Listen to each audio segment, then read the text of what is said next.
Yeah, so there'll be two of you in the room. You take turns speaking for 1 minute each, filling your 1 minute, right? So it's not no more than 1 minute. You have precisely 1 minute in which to speak.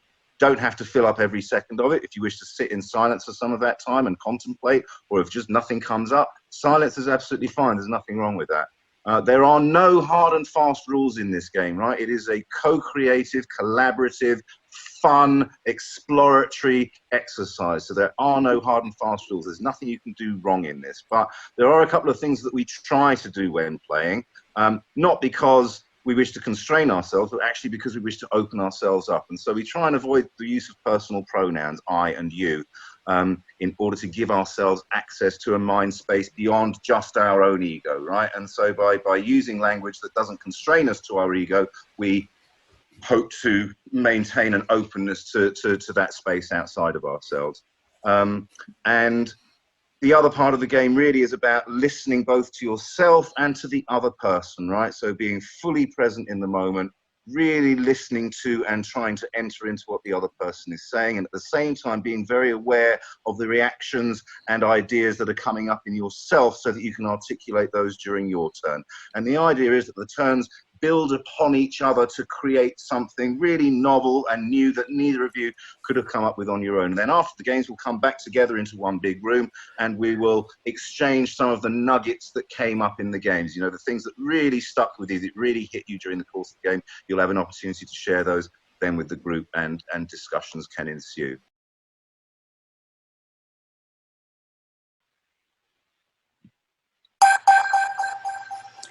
The Glass Bead Game is not a game like a board game. It's not a game where there are winners and losers.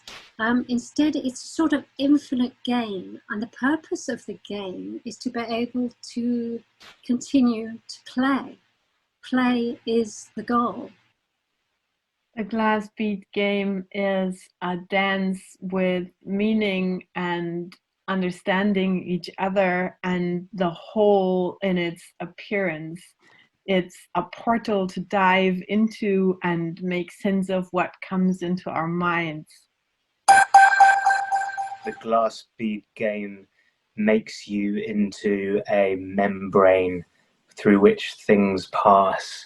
All of the thoughts and feelings and ideas and fantasies of the others who play the game, channeling through the portal. The Glass Bead Game is an opportunity to explore intersections and subjectivities, discomforts and questions that one may not be allowed to explore in day-to-day life. It's an opportunity to connect with one another. It's an opportunity to be introspective. Glass Bead Game is a game that is open to all interpretations. It is like a matrix of possibility in an infinite space, and we're keying into that possibility within all our beings, or our one being. The Glass Bead Game opens up a very special space where we put our egos just to the back and we share in a group mind and a group spirit, and this enables us to say things we don't believe in and to explore things we don't know. So we find a space between each other. The Glass Bead Game is a sacred ritual for the next generations to come. It's a playground for meta harvesting and meta transcontextualizing. It is making sense of the making sense process. The Glass Bead Game is a ship on the seas of sense, sailing into the distant yonder, the blue yonder of truth, where the ship dissolves in the glorious sparkling mist and we all become one in the meaning melting pot. The Glass Bead Game brings the writers out of the woodwork, evidently, and is an opportunity for individuals to express discomfort, express vulnerability, express a sense of honesty with other individuals. The Glass Bead Game is a portal of unknowing, a place of unknowing and re-knowing within the unknowing, and free. It's a place of freedom in one's universe.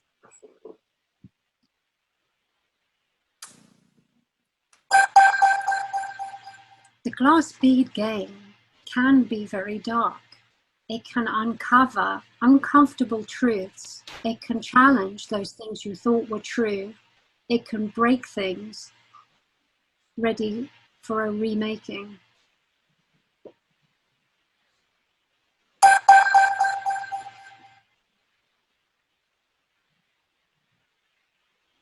The glass bead game is art and silence, and it shows the patterns that connect the beads on levels that we haven't seen before. The glass bead game is the connections between the beads and the beads themselves growing larger, growing more meaningful. It is the black and the white, the dark and the light unifying. The glass bead game requires nuance. It is something that encourages individuals to take on the perspectives and of others. It requires individuals to acknowledge when they don't understand something. The glass bead game is played on the shores, the place that is neither the land nor the sea. It is the beach that is sometimes sea and sometimes shore. And it is an environment all of its own, and the only place that we should play.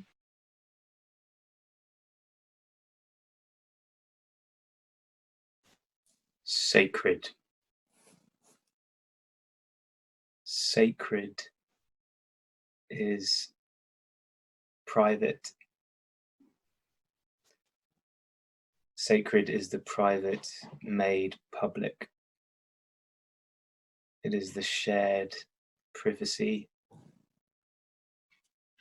It is importance given to something amongst a group of people. Sacred is secret. It is holy and mystic. Sacred is the earth. Sacred is the sea. Sacred are books. Sacred is the word.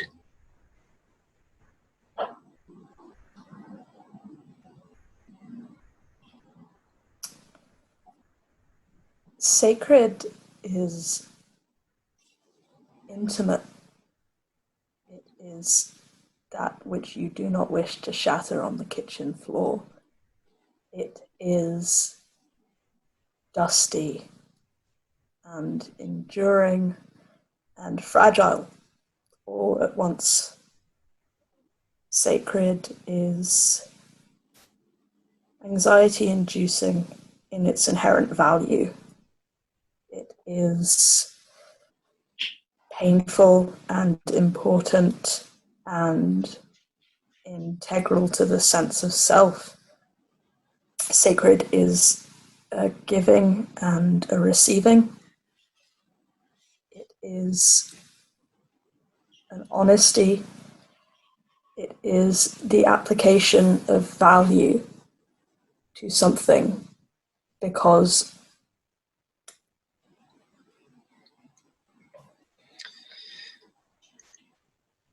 longevity and fragility. The dimension of time and beginnings and ends are the preconditions for sacred things, for the sanctity, for the holiness. If things lasted forever, they would not be precious. But sacred is more than precious. Sacred is godlike. Sacred is transcendental, perhaps. Are we hoping that the things we call sacred will transcend time and outlive us and the universe? Sacred can also be inane. It can be everyday. It can be that which is taken for granted because of that presumed longevity. That which is sacred can so often be that which is comfortable and familiar. Sacred can be what is continually slightly out of reach. It is something to be pursued. It is something to be held onto whenever it can be held, but can continually evade your grasp at the same time. Sacred is not something that can be put in a box with the assumption that it will be kept safe.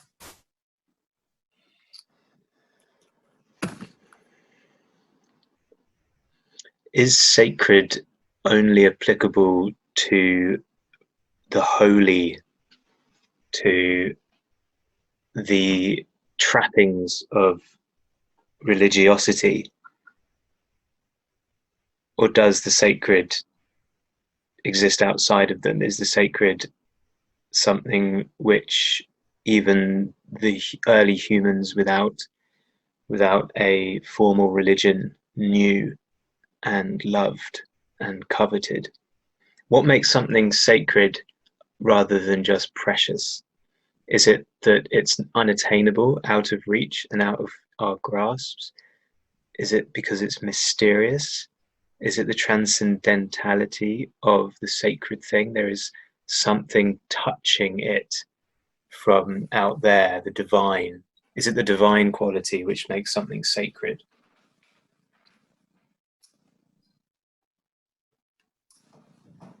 Sacred is something that is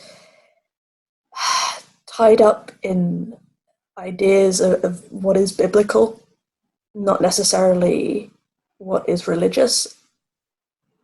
There is one could argue that much has been biblical in the past, pre the Bible, pre-organized religion. And in comparison to what is precious, what is sacred is it is larger than what is precious potentially. It is hard to put your hands around. It is less material and more experienced.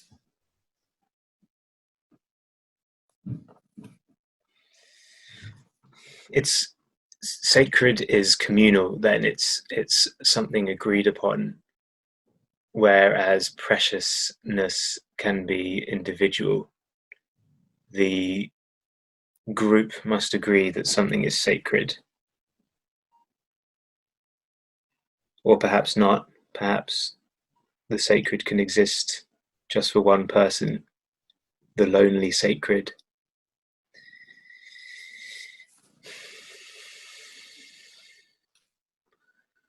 Sacred cannot be transgressed, it cannot be changed. It is rigid, it is immovable. It leads to wars and death. People fight and die over the sacred. The sacred should be cast out and exiled for the blood on its hands. What is sacred is subjective to the self, and thus is integral to the sense of self. What one individual considers sacred and another does not will inevitably divide them. One can find something sacred in another and not have the individual reciprocate that same perspective. What is sacred is what one fundamentally wishes to share, so that more than one individual can ideally imbibe in that and share in that and understand the inherent value of the sacred thing. It is what is sacred should be social. So the sacred should be social. The sacred demands to be shared. It demands proselytizing, preaching, and conversion, even in goodwill, in good faith, particularly in goodwill and good faith. The sacred demands to be shared. The sacred is bursting to get out and spread its goodness, its power to others. Listen, I will tell you the truth. I will show you the truth in a handful of dust. This is sacred. Trust me, they say.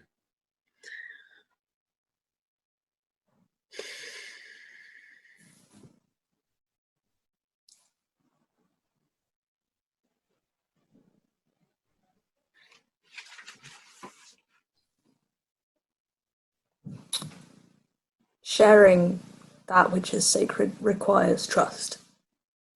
There is always the risk that the individual you share that which is sacred with will denounce it, will not see what you see. It is vulnerable to expose what you value and what you fear to lose at the same time. And what is sacred will always be vulnerable and will generate vulnerability within those who behold it. When one engages with the sacred, one puts themselves in a position to both gain and eventually lose something as a consequence.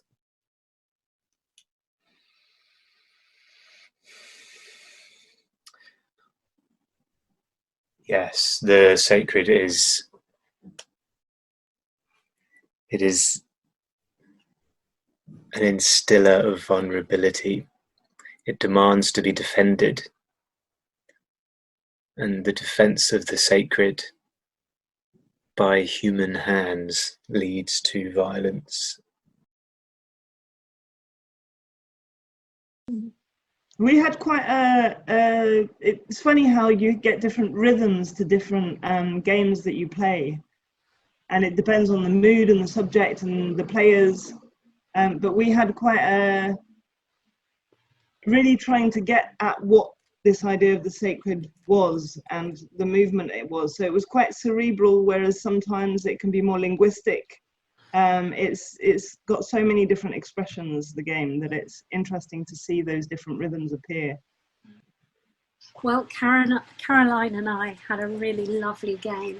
And I don't know if we've got a key nugget. It was a very flowing exploration of the sacred, and we kind of flowed a lot with it, and we thought about the sacredness of small things like a beautiful stone, and the sacredness of grand things like a cathedral or a beautiful forest where we feel that sensation. So we really dug down to, although things are sacred by their construction or being, they are sacred because of how we feel within ourselves.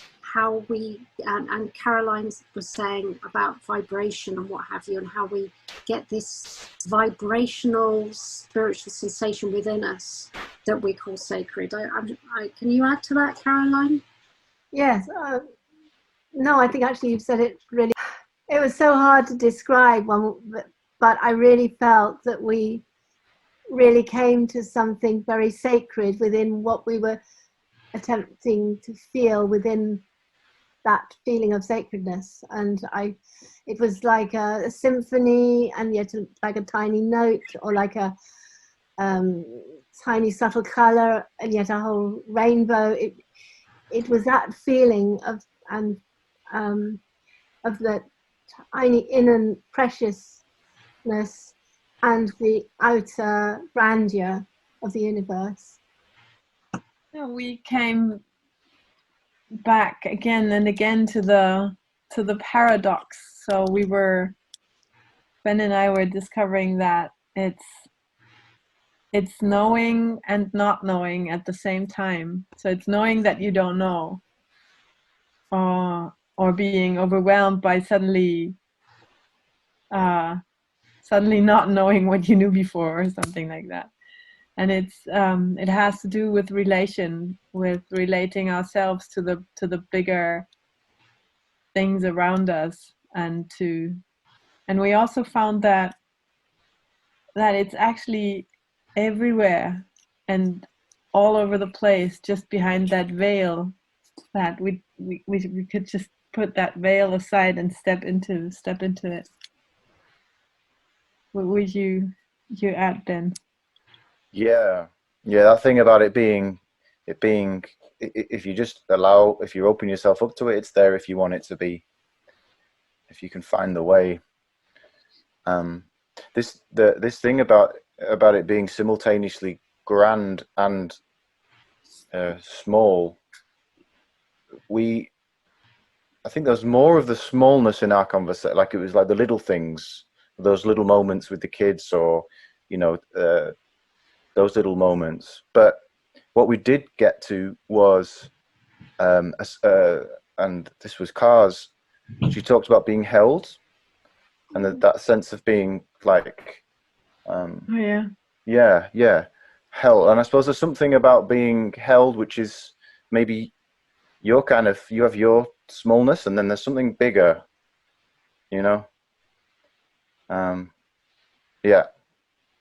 something bigger holding you as something small, and that fitting inside of. So I suppose there's a kind of woolly overlap between the two conversations. I thought ours started in a really interesting direction, because Cristiano talked about that there were no unsacred spaces, but just desacralized spaces, which was a nice idea. Boy, do we do. And I suppose that there's always this idea that comes up about the need for construction of meaning. And so the movement to create structures over this emptiness, this hunger that we have inside, takes many forms, and sometimes it is expressed through the sacralized structures of religions, through art.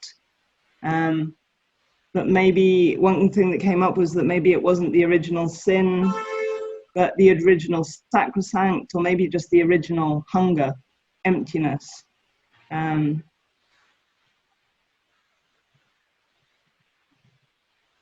Cristiano, I don't know if you want to add anything to that.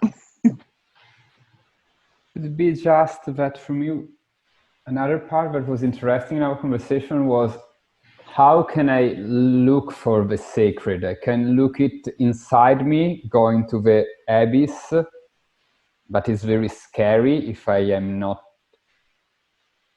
accompanied by elders' wisdom or whatever. Or anyway, I want to find the sacred, so I will go for what groups, like religion or whatever, will define as sacred. So these two options, just this. Yeah, this came up a lot in our game as well, the idea of the sacred being an internal or an external thing. And if the sacred is an internal experience, or the experience of the sacred is an internal thing, then surely everything has the potential, holds within it the potential to be experienced as sacred, right? And so I get the sense that the notion of sacred from religion is almost like an imposition. It's like a substitution of a truly individually discovered, spontaneous experience of the sacred for this is sacred, treat it as such, sort of thing. Like there's a whole different, a top-down, top-down imposition of what is sacred, as opposed to a discovery of what is sacred to you.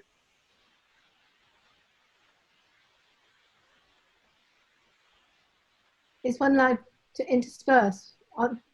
Something came to me about that. Yeah, please. I don't know how you meant to. There are no rules here. Okay, I didn't know. Imposition. It's like a kind of fake thing. This is sacred. So somebody from on high has sort of said, this is a sacred thing. So it's not as, and people believe it, but actually that sacred moment in real time, like a reciprocal chord of delight, as we were saying, Jen, you know, it's real, not an imposed kind of, this is a sacred thing from somebody like a priest or something saying this is a sacred. It's a real feeling. Do you see what you were sort of saying, Eric? That's exactly what I'm saying. It's exactly it. It's a facsimile of the actual experience. Yeah. Well, maybe I want to add something about it, that the sacred has always to do with connection. It's the connection with yourself, but it's also the connection with something which is bigger than everything.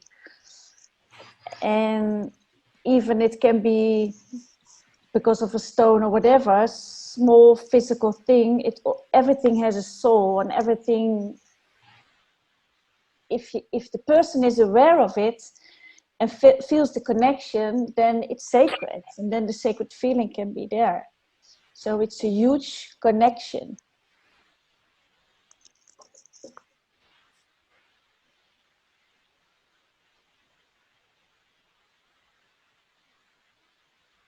We talked about that connection as well, about how the sacred sort of demands to be shared, perhaps, or demands to be a communal, felt communally. And that led us to potentially the darker side of this, where when something's made sacred, it's singled out as precious and therefore becomes vulnerable. And the people who believe in it become vulnerable, and they seek to defend it. And the sort of bloodshed that ensues from that. Yeah, we touched upon what happens when you remove the mediators of the institutions from the connection to whatever this longing is. And the answer tends to be war, because when you remove power from people, they don't like it very much. They resist.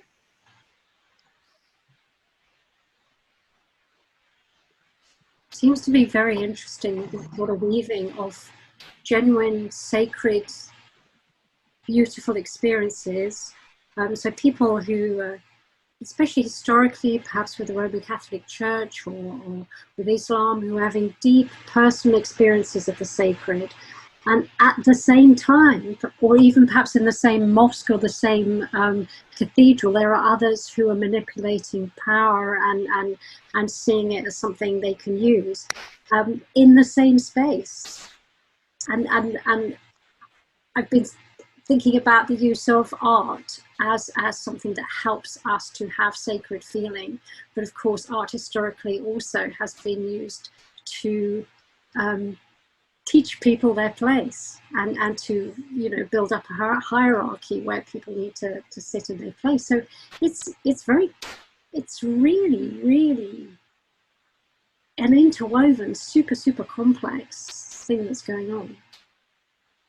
And it goes back to that relationship between religion and art as vehicles to try to understand an inner need to fathom the ineffable of life. And the ineffable may just be pure chaos and chance. It could be something structured. It could be a force. It could just be a random occurrence, apparition in the world, in the universe, in the forces around us. But we construct, and this is my own belief, that the sacred and conceptions of the sacred are fundamentally a construct of the Homo sapien brain.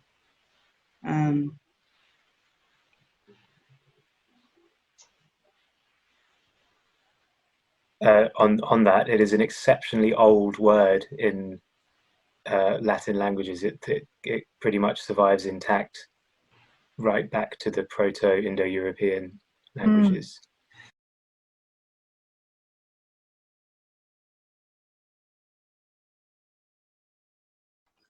ritual, performance, drama, symbol, motioning towards, pointing the way, guiding, passage.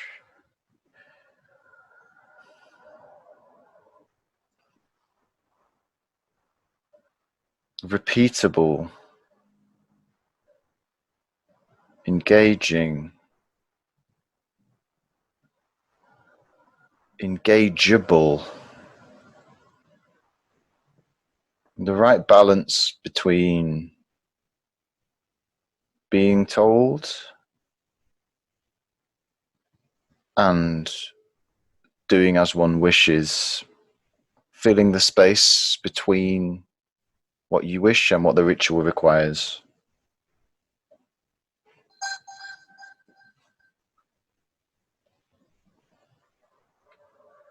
Some rituals are scripted and some are improvisational.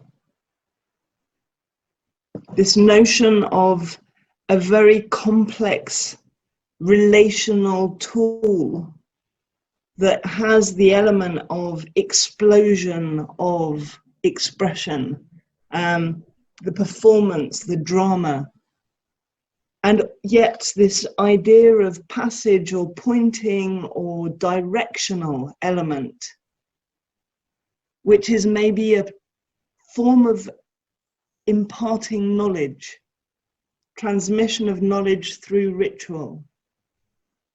So a fundamentally social and collective space.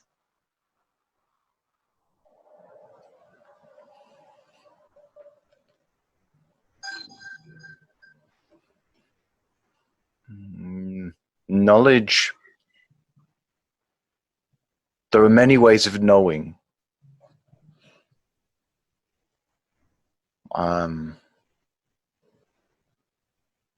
Many ways of knowing, many ways of inputting, many ways of processing. Sight, sounds, smells, motion, tactility, touching stuff.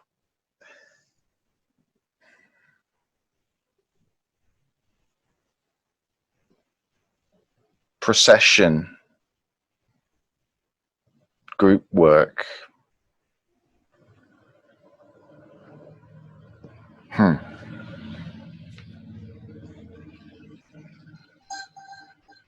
For something fundamentally sensory, I need to touch it. We need to touch it together, to shout it, to laugh it, to dance it, to sing it. The touch, the haptic, that embodied need of transmission and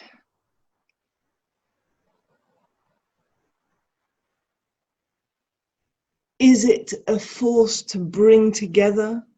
Is it a force of exploration, of learning? Sometimes ritual is also the experiencing something on the edge that if it were real would be so dangerous, but it gives a glimpse. Rituals around death, around laughter.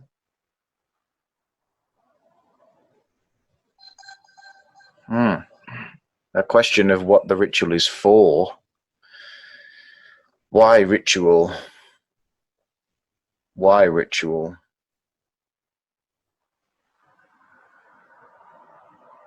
Pulling back the veil into the sacred, perhaps. Building relationship. And then the how. So we share death, we share laughter, and we share love. We share standing on the earth. We share looking to the sky.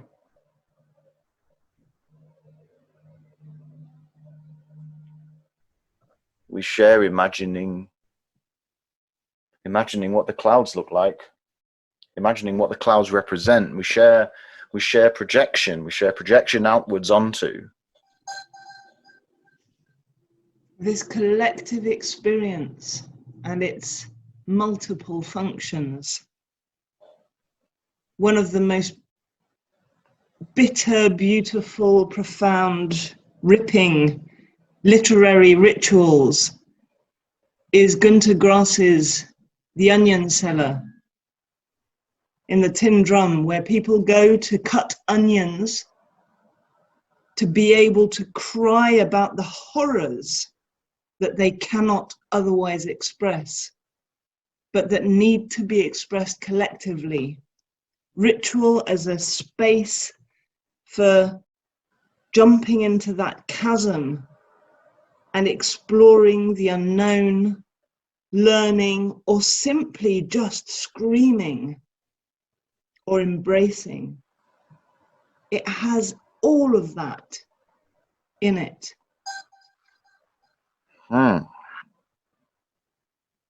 It feels novel. Ritual as a way of wading through the shit. We need that. We need it. Where is it?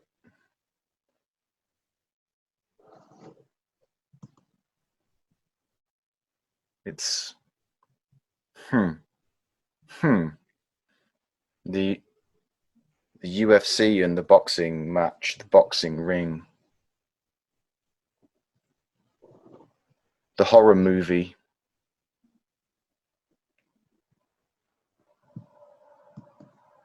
death metal, punk rock.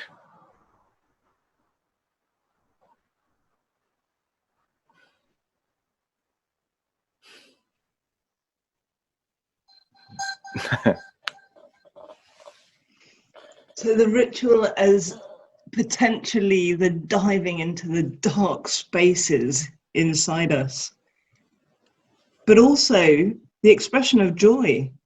Rituals can be about laughter, can be about lightness. So wading through the shit, but also finding moments of pure expression of joy. The Fight Club, going out to dance. The sacred in relation to ritual is a whole other layer of emptiness and wading through the shit. This hunger inside, and what we do with it, how we confront it. When the joy and the shit wading happen simultaneously, maybe we're onto something. It's a gig. It's a death metal gig. It's a mosh pit.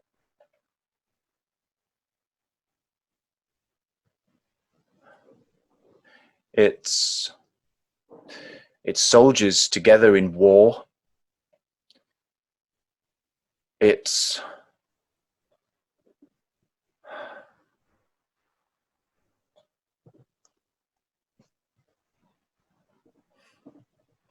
the football hooligans having a scrap after the match. It's weird stuff on the internet, weird sexual stuff on the internet.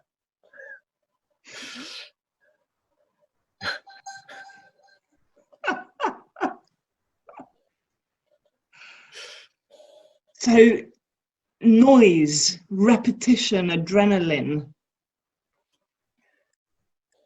sweat, tears, laughter, semen, hell, who knows what's in there. Maybe fire is so compelling because it unites some of those. It unites the light, it unites the sound, it unites the heat, it unites the awe, the power, and it unites the hubris and the humility at the same time. Fire is so often an element of ritual. maybe because it has all of those different elements of beauty and shit all together, destruction and creation. Childbirth.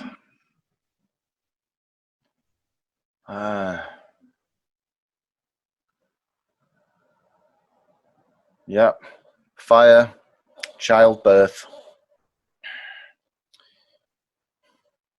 The hunt.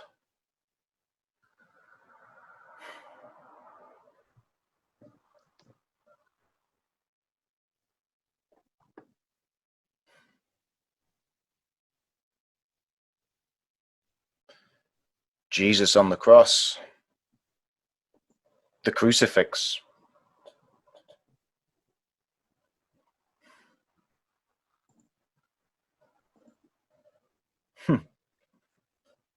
Plants. Lettuce. It's good for us. Tastes great. Grows in shit. Blood, sweat and lettuce. Anarchism.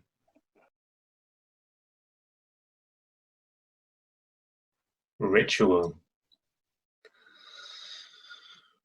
Ring around the roses, bar bar black sheep,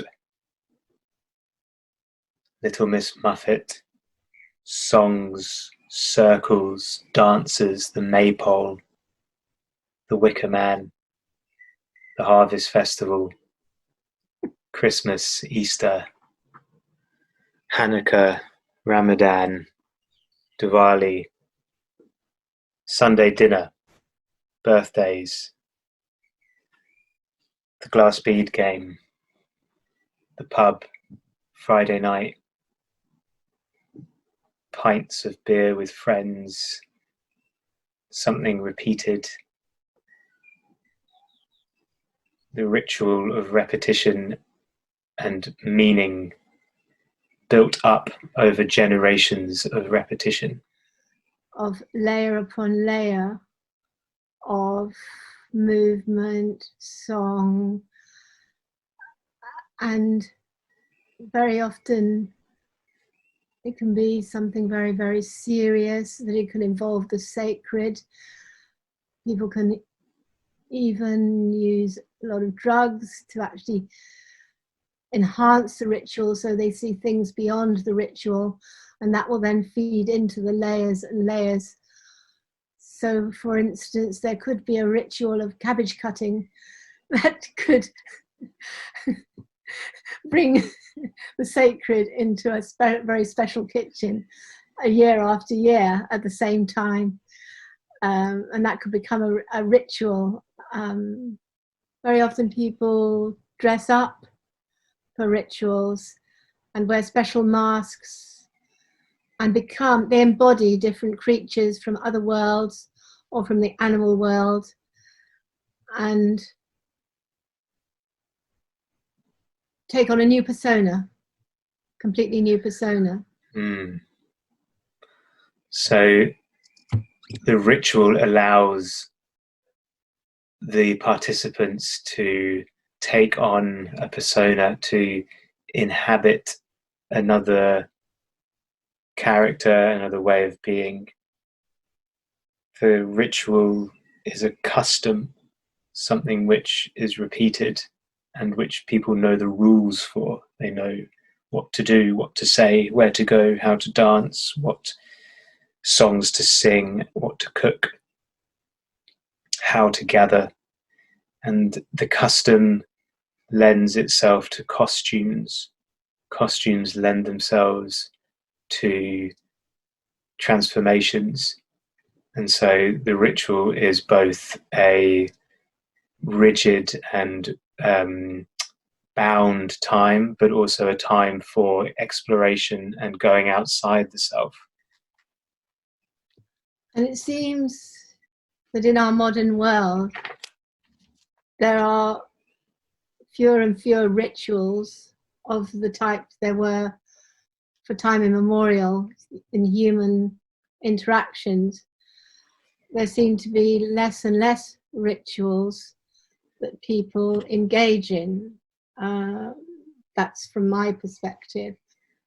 When I was young, there was all sorts of rituals that even the ritual of having a Sunday lunch, for instance, a non-religious ritual, has almost gone out of the window. But then again, there are rituals like people going to football and great gatherings of, like Glastonbury every year, people can do that. And that becomes a ritual for some people. And I guess there are some people who don't like rituals because that's somehow in a box. So somehow you are in a box. So the ritual is rigid. There are repeated actions, repeated ways of talking, etc., which bind the person and bind them to a particular way of action, which some people don't enjoy and others do. So perhaps the participation in ritual is one of personality type, or perhaps there are different levels to ritual, as in a society itself might engage in a collective ritual, or the ritual, a personal ritual, one which involved one person, the making of a cup of coffee every day, the spooning in of the coffee into the percolator. Perhaps that single ritual is performed by many people at once, unknowingly. And there's a kind of safeness in that and a comfort in that kind of ritual, because you know what's going to happen each day. And some people really feel comforted and a real sense of enjoyment, layer after layer of that activity. And other people find that like as if it's a binding thing that they want to break out of. I remember once a TV program where my daughter was trying to do something with an artifact to the crowd and selling it or something in this wacky program. And she literally, at the end, she took the box that it was on and put it over her head and said something about a bad hair day. And it was just electric because she'd broken the ritual of the program completely. So that act of transgression, was that to do with maybe some kind of profanity? What had happened was the sacred ritual, the respected ritual, the ritual that everyone was participating in, had been broken, and it was funny and electrifying. So that iconoclastic energy of making it new, the modern, perhaps the modern age is allergic to ritual because we must break things down, we must make things new. But that itself is a ritual in that it is a repeated action. Can you have a ritual which is like that, which is in a sense creating and destroying? I think that the vast majority of people would go along with the learned ritual, even if it's only a shortly learned thing, like a format of a program. People conform to it naturally. And so there was a kind of real electrifying shock of almost breaking into taboo, of actually putting this box that this thing was presented onto, actually taking that up and putting it on her head was visually arresting. And I think that sometimes the shamanistic person who might be in charge of the ritual might do something absolutely electrifying like that. That would then become the new ritual, layered on top of the old ritual, shall we say. Fantastic.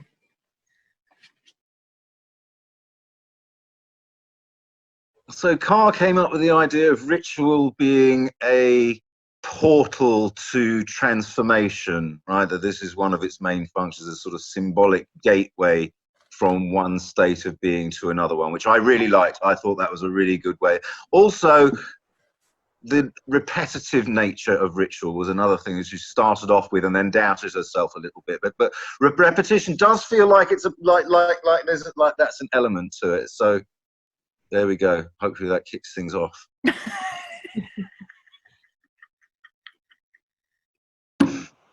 Yeah, we talked about repetition as well. Actually, we didn't. At least I didn't consider that ritual could not be repeated. That it's a part of its definition is, to me, is the repetition. And I had the image there of, as you said, those two opening salvos, Eric, of someone walking around in a circle again and again and again, and forming in the middle of that circle the portal somewhere, as their footsteps create the indentation.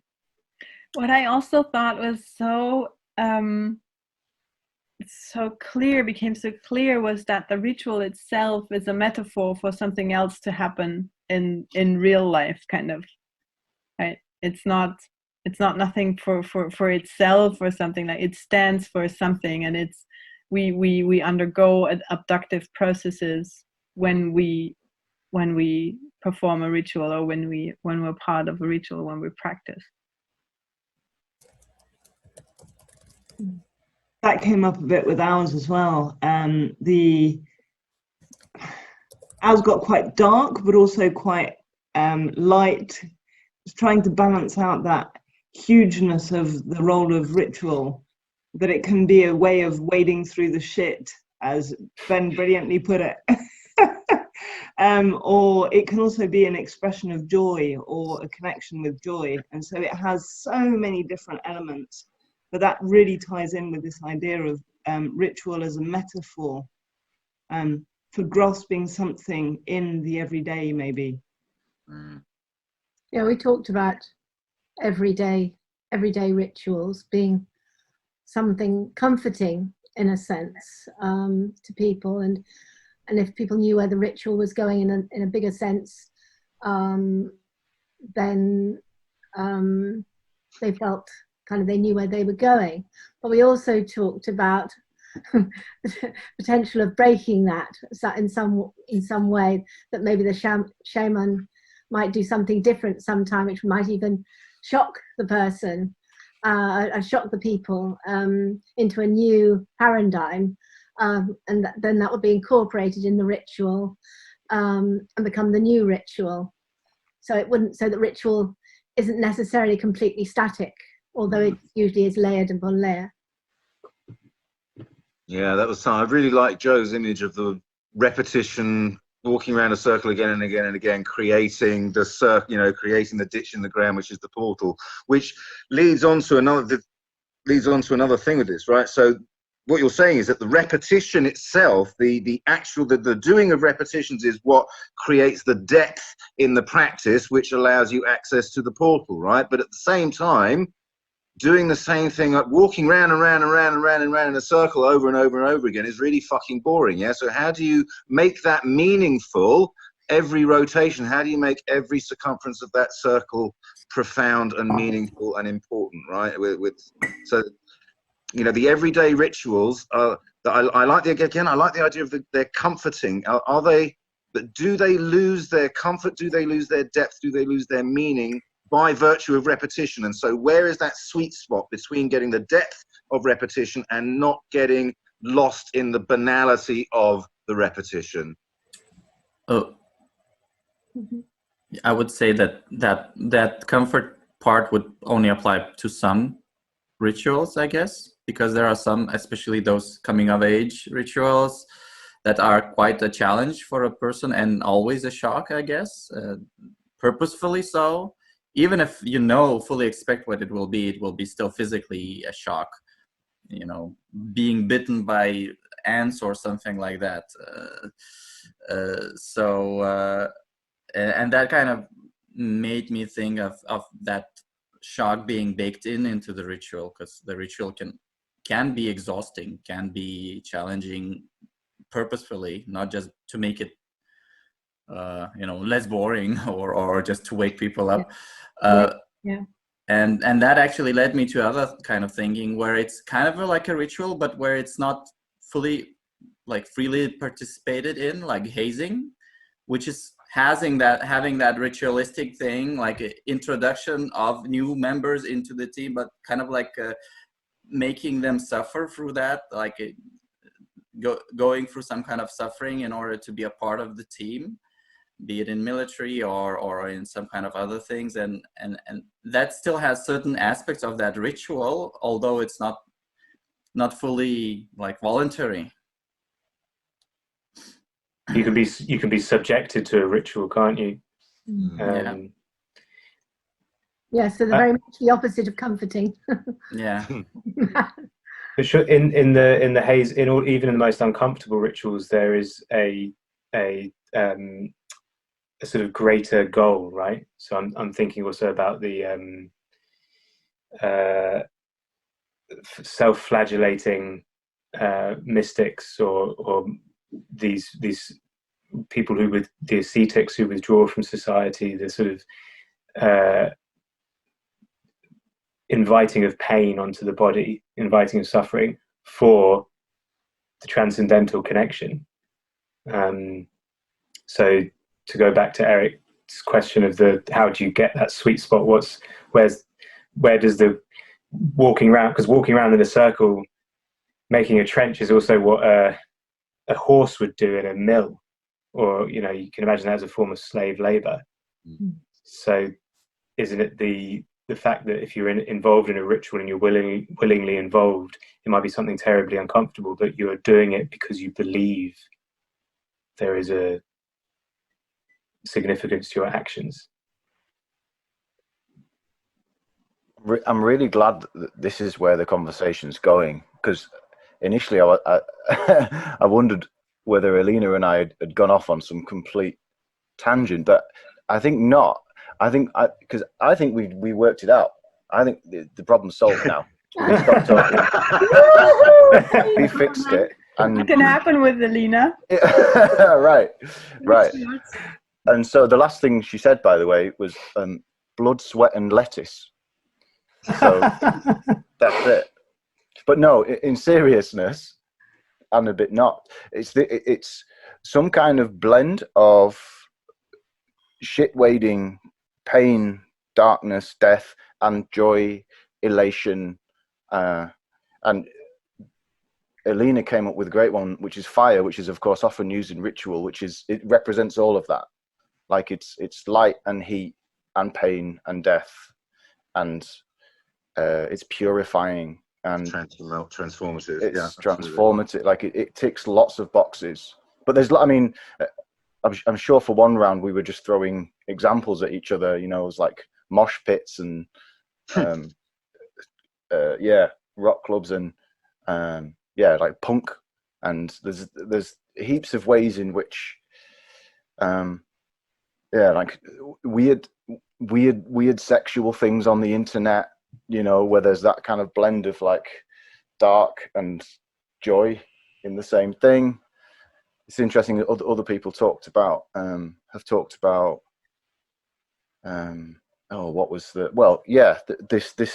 this thing around repetition and then release from repetition. Well, I mean, you're talking about sex there, aren't you? So, you know, it's that, I think. Anyway. What is all this smut? What is Say again? There's just smut everywhere. It's just everywhere I turn, there's just smut. It wasn't me. It wasn't Alina this time. Take offense at this time. So, you know, Georgie and I, talking about sex, Georgie and I were talking about rituals and about them being quite, say, intimate and precious. Here we go. And that's why you've got kind of sometimes there's secret words. You think, oh, look at these stupid secret words. But there's an attempt to try and protect a ritual because you're exposed. If you're in a deep ritual, you're very much exposed to the community who's ritualizing with you. And then we realized, of course, rituals are, and we said, oh, that's not for everybody, which perhaps it isn't. But then we we suddenly realized rituals went down right down to going up to get your certificate for gymnastics and shaking hands, or the ritual of going to dinner, the white tablecloth, the knives and forks. We don't think of that in our culture as a ritual, but you know, we can see other cultures' rituals quite easily. We're not so, our own rituals are a little bit opaque to us, that we're actually ritualistic in so much we do. I think, just a short example to add to that. While I was listening to you, I was looking up the word prostrate, and because it just came up for me. And then as I was looking through the Wikipedia page, I was thinking, okay, so showing reverence or whatever, or for example, kneeling, and for example, in the case of apology, and apologizing or expressing gratitude in the same sense is not the thing itself, but referring to something more important. So it's that metaphorical sense. It's coming back to that thing that we hold sacred, either while apologizing or saying the gratitude. We're referring to something of value. And I think we do in ritual things because it's kind of enriching our lives in some way. So there's a kind of perceived enrichment, whether it's kind of pain or drugs or whatever, it's some sort of extra thing to our lives, which we need, some of us. What's the line between ritual and custom?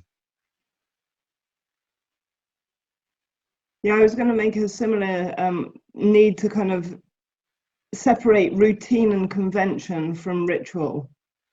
Just because we do something and again doesn't necessarily make it a ritual. It could be a convention or a routine that we have. Yeah. I'd be interested to explore the gap between convention and ritual, because I'm trying to think for myself through some examples where one is clearly one and not the other, and I'm finding it hard. I think Elena might have just hit on something which struck me as very useful, is that rituals are performed, right? They're a big deal. You gather people around and you perform them, whereas customs are like the everyday ritual that Caroline, is it? Yeah, Caroline was referring to. The customs are kind of those everyday rituals that give us comfort, because we all engage in them, and that sort of identifies us with each other. But ritual is there's a celebratory, performative aspect to a ritual. But I'm sure you can find some boundary cases, Ben, which would be interesting. And something sacred, no? There's something about the reaching towards the divine, that reaching ritual with ritual, it seems to me, which sets it apart. Would there be you're right. I think perhaps why I'm having difficulty with it is because one of the things that Cara and I discussed last time with sacred is that everything can be if you just allow it. So it's like any practice could be ritualistic if we were to choose to see it that way. I feel just the intention. Is it the intention that is different? Right. And what is the key difference then? Is it the scale, or is it the difficulty? If it's very easy, then it's no longer a ritual, just a kind of a common custom? Perhaps we abuse the word ritual, which is why I was able to include the going out to dinner. Although it is quite ritual, because you're starting to develop it's usually perhaps in a romantic relationship. There is kind of so it's a little, I think there might be some areas where there's a bit of overlap, but perhaps the word is not been, perhaps we could define it as a more sacred thing. But also that you're going out for food, right? There's something quite, food for many of our ancestors was like a really big deal, like getting food. Like that was God's given you that. And many rituals involve the eating of food in some way or another, don't they? Right. I mean, yeah. And this thing about having a knife and a fork feels so everyday to us, but there's stuff around cleanliness, there's stuff around reverence, the stuff around. Yeah, it's for me. I mean, I don't know. I'm just a bit woolly with words anyway. I'd quite happily fling them about all over the place, but you know. Love it. But there is, Ben's right, this business of food, and this is why Catholics eat the body of Christ, and there's this gathering of food, or there's rules around food about what you do eat and what you don't eat, and when you eat and when you don't eat. So there is a lot of ritual that's associated with eating. But isn't it just because it's kind of a point of power, kind of point of access, point of power? If you don't have food, like you practically don't have anything. So it's a kind of a wonderful tool to both re-enliven and to control and to do almost anything. You could do a food fight. You could build a house out of food if you wanted to. So it's just a very valuable and versatile thing, maybe sacred, and that's why it's all over the place.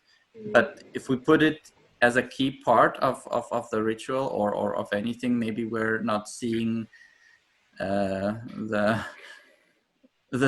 differences of the forest for the trees or the vice versa. I don't know.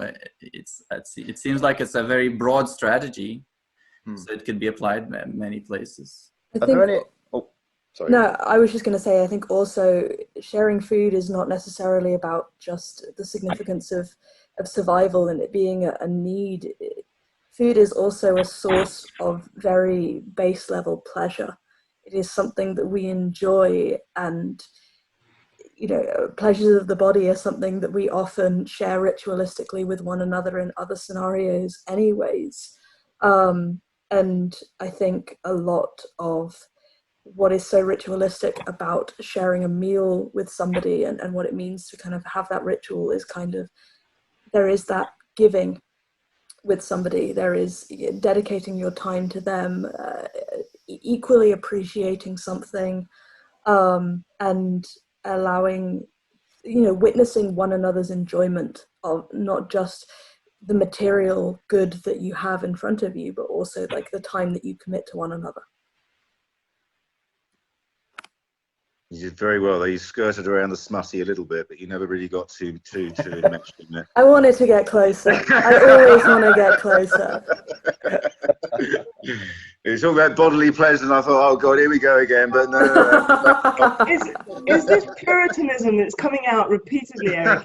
Just a conventional structure, or is it ritualistic? I feel like I've carved this role for myself in the group now, and I need to, you know. The smut radar. Yeah, exactly. The smut police.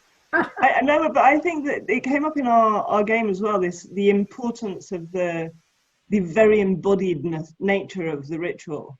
So however that manifests, whether it be through touching or listening or eating or the haptic, which is touching, but there's all of these different elements that really embody us in the performative and rooted kind of situation came. And so the whole sexual element is never going to be completely dissociated, because I'm sorry to say, Eric, I hope it doesn't offend your smut radar, but it's fundamentally part of who we are. And in any case, sex is just rubbing. So if you're rubbing in any kind of way, it's the same category. Sex is just oh, that's brilliant. I love that. That's fucking funny. A summation of sex, just rubbing. Okay. Yeah. Managed rubbing. Come right down to it. That's exactly what it is. So is irony the death of ritual? Oh. Death ritual. Did somebody say death ritual? I said, is irony the death of ritual? Because we touched on this, didn't we, Caroline? When we were talking about how the modern era, with its sort of make it new and the sort of heavily ironic bent to things that runs through Western society, seems to undermine traditional ideas of ritual. Traditional, yes. Yes, hard to be earnest if you've got to be sarcastic, right? Yeah, absolutely. I think Georgie said something about that. It's always got a sense of seriousness about it. And that's what makes it vulnerable, because if someone comes and mocks it, you're wounded. Mm. But I think that it's not necessarily irony that is the problem, because even in movements in the arts like New Sincerity, irony isn't necessarily something that's kind of thrown away. It's something that's used, but that is, the value is recuperated. I think that what we associate with irony now is often a very kind of vacuous postmodern concept, which is just the laughing at. Whereas irony can also be a mechanism for meta relationships with things. And so I think it's important to not necessarily associate it with the kind of very, very recent notion of irony. Because irony, I mean, this idea of ritual having to be serious is terribly like kind of sad in a sense. It has to be serious sometimes. But I'm working on a painting at the moment which is called After the Cachinnation Ritual, which is literally after the laughter ritual. And so there's a notion that it could be ironic. It could have an element of amusement, and amusement in the meta sense of it, not in the taking the piss sense of it. But yeah, and I also think there's a reason why the church numbers are falling, and I think a big part of it is perhaps that, like it's seen to be too serious. Like I'm desperate, and this could just be my personal, like I'm desperate for irony and maybe absurdism and just laughter and piss taking to be included in the sacred. I think that personally, I feel like that's really important. We need to be able to see it there just as much as anywhere else, but that could be totally my own bias.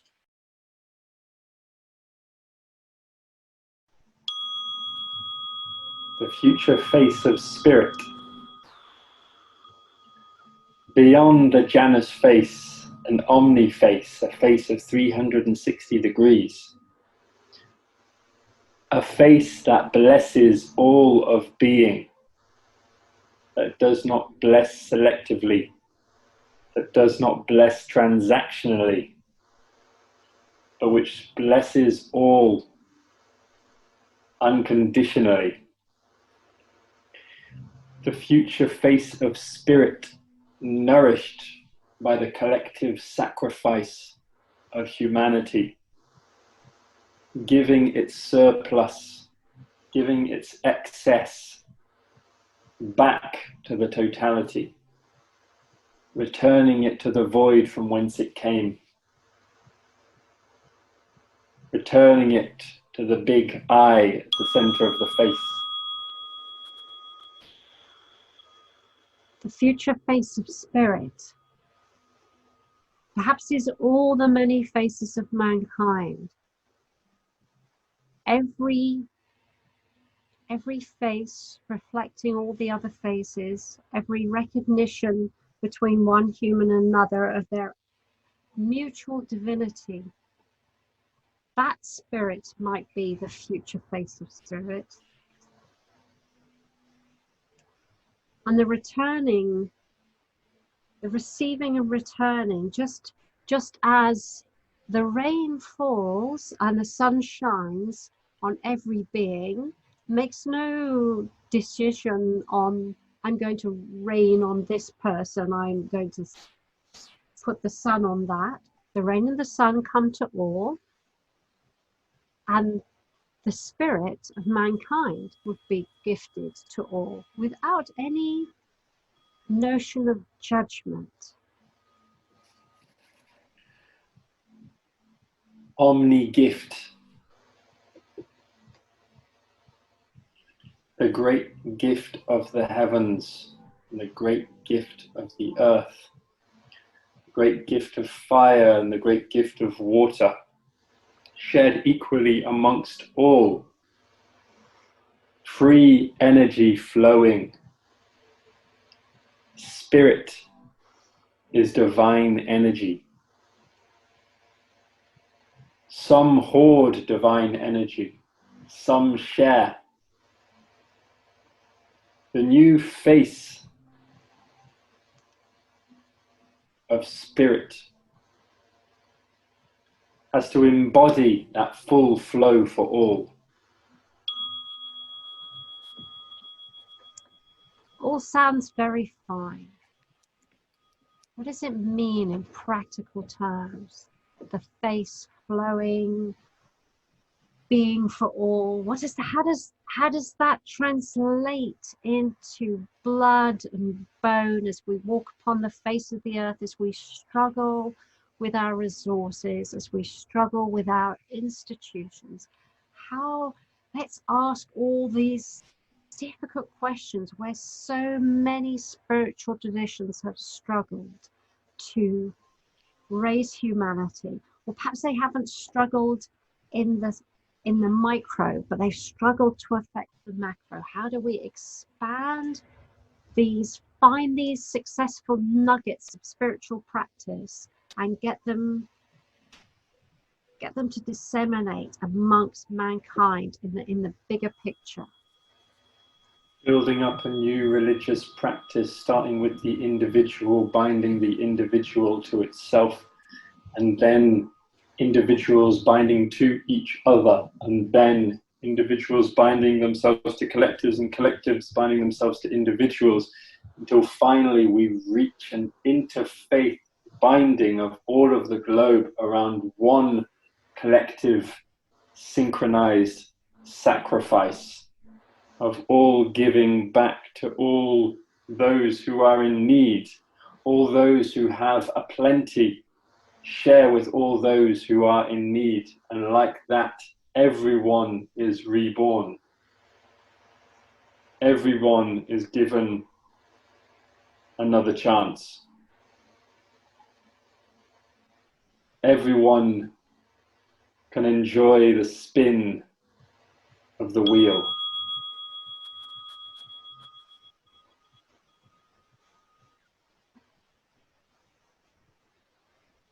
The binding of individuals and groups in different places, we already have a beginning of that. We already have a lot of good foundations. There are many groups here, there, and everywhere. In fact, hasn't humanity been in a grand experiment of culture and religion all over the face of the earth? There needs to be a gathering together of all these research projects, Aboriginal, Catholic, Sami people, all these different ideas and notions and cultures are gathering together, not as one's right and the other's wrong, but all the different dances that each of these represents. And there needs to be some kind of a mutual embracing of these different practices. Communal designing of the meta-religion, extracting all the fundamental principles of religion, the symbols, the mantras, the rituals, the interpersonal relationships, the roles, abstracting from all of those to generate a system that can iterate local circumstances from universal principles, that can adapt to any location, that can adapt to any group, that they can create the religion that they need. This idea of locality, it's almost like we're part of an armada of ships, and each ship is a locality. There's a ship, there's the ship's rules, there's the ship's ideas, and there's another ship. Well, maybe the rules are not exactly the same, maybe the arrangements are a little bit different. Maybe on a certain ship, some people are not very happy. They can get in a little canoe, go off on their own, be a little individual kind of ideas, or maybe they can hop ship and go onto another ship. They think, I like this ship a bit better. Yet we're all on the armada. We're all sailing through this grand kind of adventure of mankind. We're all sailing to some wonderful new land. We're all going to land there together. We're all going to learn from each other. So the locality, different locality is really important. that there's enough variety, there's enough difference for people to be able to skip to another ship. To each their own arc. Join the armada. A collection of arcs sailing together in friendship, in leadership. Which arc leads the way? Build our own arc, build our own vessel and keep it strong. Keep its thesiotic planks rejuvenated. Keep the cords that link the armada together strong. Okay, the cause for the armada. Now here, the armada, we need some kind of cause, a core charter, and not a charter with hard edges.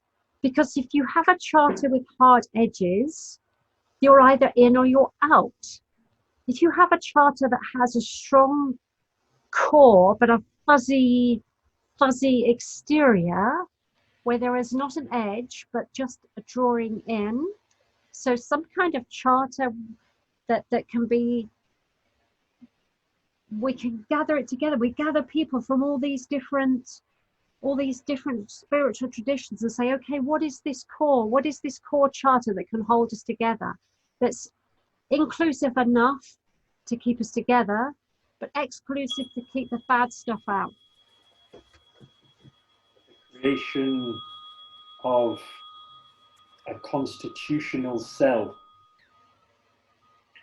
Of a cell which has a nucleus and a membrane, a nucleus which is strong and contains the fundamental code, and a membrane which is flexible, which can contract and expand and breathe in and breathe out, depending on the evolving circumstances in which it lives. What is the cell of the ship? Is it the map? That's one part, but then there is the charter, the chart of how the sailors are going to sail together. How are they going to tie their knots together day in and day out?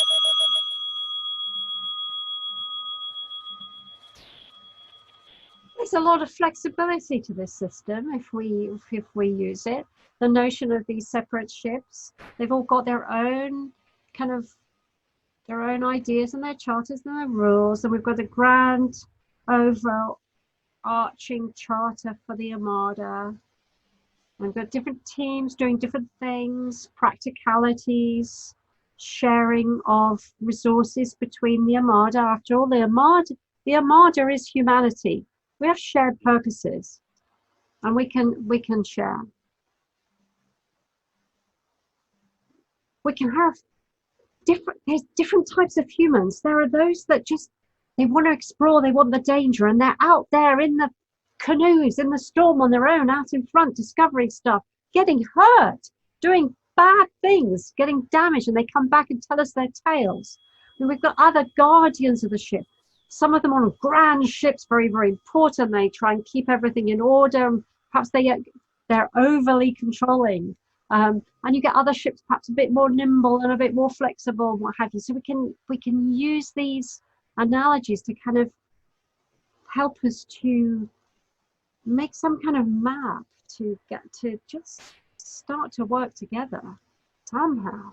We've got to stop all this infighting. We have to break the pattern. All under a common flag, sailing each in their own direction, each with their own charter, but under a common flag. Coats of arms that contain each other fractally. One's own coat of arms, but within one's coat of arms there is the other. Not that one imposes, but one shares one's arms. have a lot of useful things with flags that represent unions, the states, the unions, all the different states, the Union Jack, with all that crisscrossing, all the different countries together. And yet there's a separateness as well, or there's a sense of history. And we've even got ships that used to sail with many, many people on them, and they just stopped working very well. They've broken down, they weren't well built, and they start to break down. People get off them and get on other ships. And we need to be aware of that too, that we've had old sailing ships, and then we've got faster boats and better ships, and maybe we're going to do Star Trek ships next, even bigger and better and working better. Maybe that's not. Maybe we should start swimming. Surf, to know how to set sail, to know how to row. Right now, we live on ships in the galleys. We row the boat, not gently down the stream, but we struggle across the ocean, following the lines of the resources, moving the great weights of the metals, of the ores, of the crystals of the earth, so that others may make jewels out of them to put into their crowns. We need to break free from the galleys and take control of the ship and set a new sail. Yes, no more slavery on these damn ships. We're in it together. And instead of fighting the tides, instead of fighting the winds, we become sensitive to how the weather blows. We become sensitive to the seas upon which we float and the treasures within the sea. We become sensitive to the designers of our boats. We design better boats. We study the science of how ships work. We bring our best minds together. We enable them to design and to tweak and to change. And a boat is forever off course, and change course, get better, get better. Constant tweaking, changing, flexing with all the movement of the waves and the weather and the needs of the people. It's a super, super flexible pattern. Once more, we must learn how to read the stars, how to navigate without parchment, but just from the shining light from above. The foundation of the new face of spirit must be synchronization with the cycles of the universe, with the seasons, with the coming and going of the stars, of the planets, with the moon, with comets, with all bodies celestial.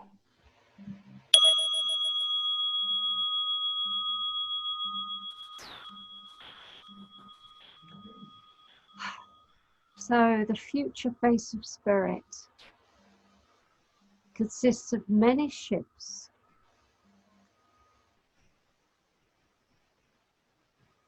sailing the seas together as an armada, sensitive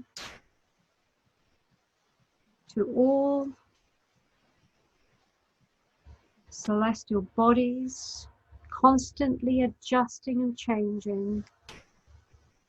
No dogmatic fighting against the elements, fighting against human nature, but instead working with it, sensitive to the needs and flow of communitas, of people, their need for cycles. In the armada, all sail under one flag, but each have their own flag as well. The community respects the individual and the individual respects the community. Everyone their own boat and everyone in the same boat. You cannot leave this boat, not yet. This earth is our boat. Surfing on the ocean of the universe.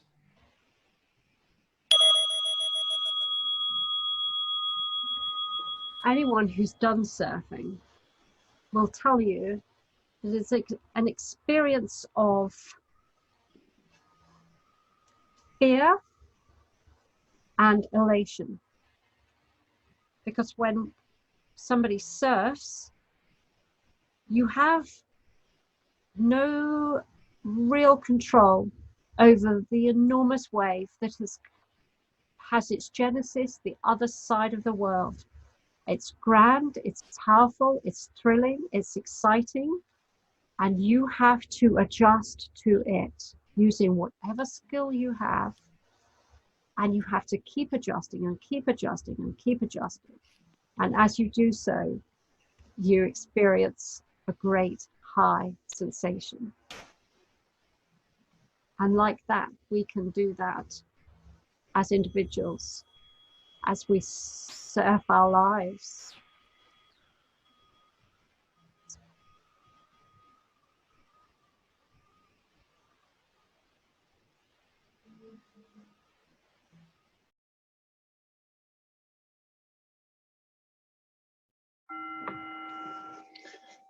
The future is this moment extended beyond the horizon of my awareness, approaching on the edge of my seeing and hearing, a mist retreating as I move forward, rolling forward into the unknown.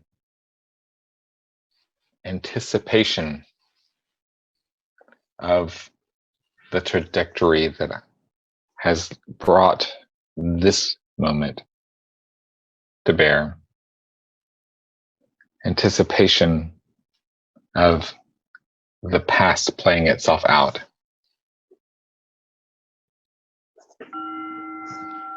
Follow the arrow that has been shot by the past. Redirection, re-aiming. Find the center once more. Bullseye. Keep the cord taut. Let go with fingers smooth. Hit the mark and it passes right through, and now you're on to the next. Marks in your mind preventing you from seeing the right marks. Open your eyes to a world without letters and numbers, blocking the view of the target. Bullseye.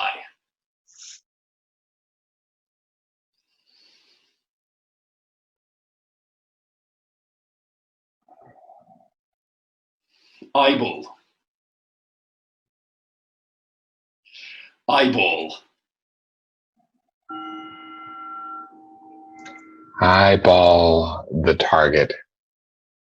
Bullseye in the center. Round and round, concentric, bringing attention to the point, the point, the point.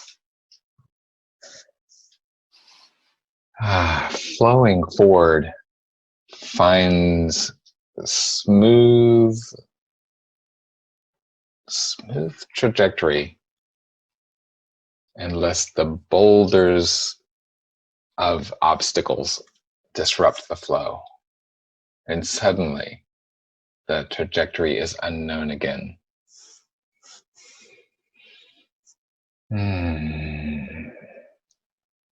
The the frequency of the future speeds up as we move towards it, coming to a crescendo. Accelerationism. Push your foot on the pedal, speed up. Open the floodgates. Set a new stream. Slip in a little dream. Keep dancing. Feel the flow. Don't be too slow, but don't forget to slow down. Don't push, but row. Keep your boat in order. Your mast aimed to the next wind.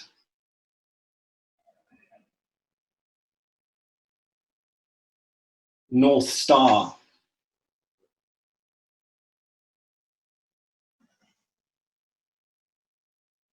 Zodiac mechanisms.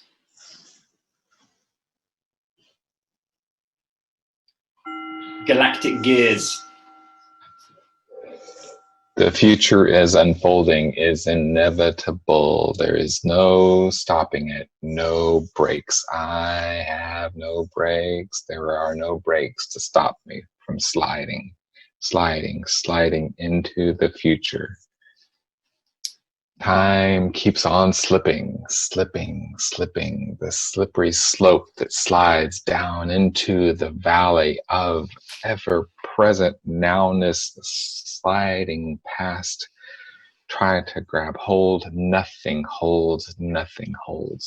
As the flow of the flow falls through, one finds oneself again in this present, that would tempt me to hold once more. The illusion of the hold gives way once more to the fastness of the flow. Jump from branch to branch, keep moving. Don't stop or you'll fall. Pause for a moment, look around and readjust and reattune. All around you, there's fruit, there's animal, there's tree, there's sky, and there's dirt.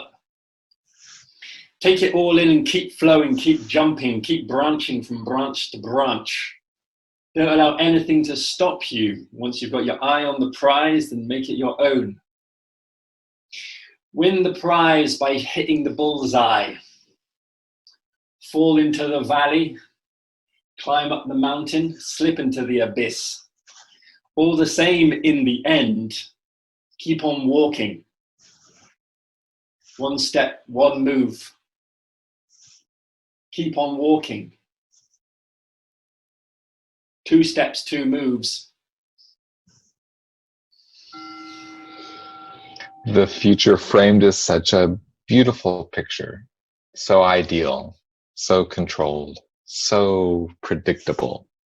Grabbing tighter to the frame, shakes and shimmies, rocks and rolls, and now the frame breaks and there is no predictable anymore. Which is ground and which is figure? Where is the self and where is the arena? Inverted inside out, the feelings of now completely envelop this experience unfolding, looking for patterns, and then the reflection of a mirror, seeing inside the frame the shattered shards of past remembrances, and the mosaic comes together once more into a brilliant synthesis. Figure out the ground, invert the equation. Mirror magic, pass through onto the other side, find yourself crossed. Left to right, right to left. Follow the other path from the one you were born into. Cut yourself with the shards of your past. Let yourself bleed and scar. Remember your scars, but make sure they are well healed. Don't let old wounds fester, or your future will be compromised. Consumed by the past. The future barters with the past, and the past barters with the future, and the present is caught in between. Please, sir, just get along. I'm just trying to spin a little dream.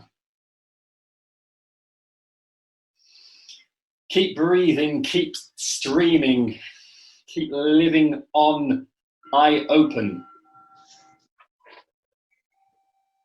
Train of thought that runs on rails into the distant horizon, over the tip of the iceberg into what is that? The rails of the past that have projected this moment. My projects are simply projections into a place where I think they are real and they surprise me. The wounds of my tracks find ways to surprise me. It feels like the bounds of my experience and the frame shatters once more. The apparent convergence on the horizon of these rails as I approach continues to diverge, opening ever wider to invite me to step into the new, this moment.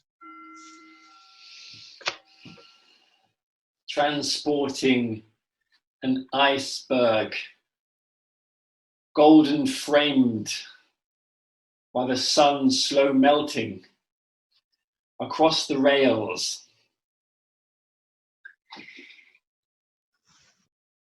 To feed the riches need for a cool drink. Where's my motherfucking ice cube?